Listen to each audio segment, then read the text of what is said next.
Hello friends, வாங்க ஒரு அருமையான கொள்ளு தோசை ரெசிபி பார்ப்போம். ரொம்ப டேஸ்ட்டாக இருக்குங்க. ஒரே மாதிரி செய்யாமல் இந்த மாதிரி டிஃப்ரெண்ட் ஸ்டைலில் செஞ்சு கொடுங்க, ரொம்ப டேஸ்ட்டாக இருக்கும். ஸோ இதுக்கு பார்த்தீங்கன்னா 1 கப் அளவுக்கு நான் உலக்கு எடுத்திருக்கேன். 1 உலக்கு அளவுக்கு நான் பச்சரிசி எடுத்திருக்கேன். 1 உலக்கு பச்சரிசி அப்படின்னா அரை உலக்கு அளவு கொள்ளு எடுத்துக்கோங்க.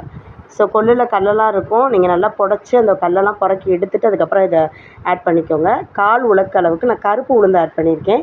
நீங்கள் நார்மல் உளுந்து கூட ஆட் பண்ணிக்கோங்க, ஒன்றும் ப்ராப்ளம் இல்லை. ஸோ இது 3ஐயும் நல்லா வாஷ் பண்ணிடுங்க. இது கூடவே ஒரு 1/4 ஸ்பூன் அளவுக்கு நான் வெந்தயம் ஆட் பண்ணியிருக்கேன். ஒரு கிறிஸ்பினஸ்க்காண்டியும் ஒரு ஸ்மெல்லுக்காண்டியும் நான் ஆட் பண்ணியிருக்கேன். அது ஆப்ஷனல் தான், நீங்கள் வேணும்னா ஆட் பண்ணிக்கலாம், இல்லைன்னா நோ ப்ராப்ளம், ஒன்றும் பிரச்சனை இல்லை. ஸோ 1/4 ஸ்பூன் அளவுக்கு வெந்தயம் ஆட் பண்ணிட்டேன். ஒரு 2 ஸ்பூன் அளவுக்கு அவல் தட்டை அவல், வெள்ளை அவல் நான் தனியாக ஊற வச்சுருக்கேன். ஸோ கொஞ்சம் லேட்டாக ஊற வச்சுக்கோங்க, ஊற வச்சுருக்கேன் அலசிட்டு. ஸோ இதை நல்லா வாஷ் பண்ணிக்கோங்க. ஏன்னா கொள்ளு அந்த கருப்பு உளுந்து நான் ஆட் பண்ணியிருக்கிறதுனால இதில் நிறையா நமக்கு இதெல்லாம் வரும். ஸோ அது எல்லாத்தையுமே நம்ம கழுவி வாஷ் பண்ணி எடுத்துகிட்டு தான் அதுக்கப்புறம் நல்ல தண்ணி ஊற்றி ஊற வைக்கணும். ஸோ நல்லா ஒரு 8 மணி நேரம் போல் ஊற வச்சுருங்க. நீங்கள் எவ்வளோ குவான்டிட்டி எடுத்துருக்கீங்களோ அதுக்கேற்ற மாதிரி ஊற வச்சுக்கலாம், ஒன்றும் பிரச்சனை கிடையாது.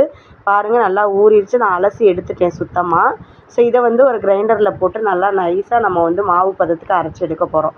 நம்ம நார்மலாக தோசை மாவு அரைப்போம் இல்லையா, அதே மாதிரி தாங்க அரைச்சி எடுத்துக்க போகிறோம். இந்த மாவு நல்லா பாருங்கள், இந்த மாதிரி நம்ம அரைச்சி எடுத்துகிட்டு உப்பு போட்டு நல்லா கலக்கி எடுத்து வச்சுருக்கோம்.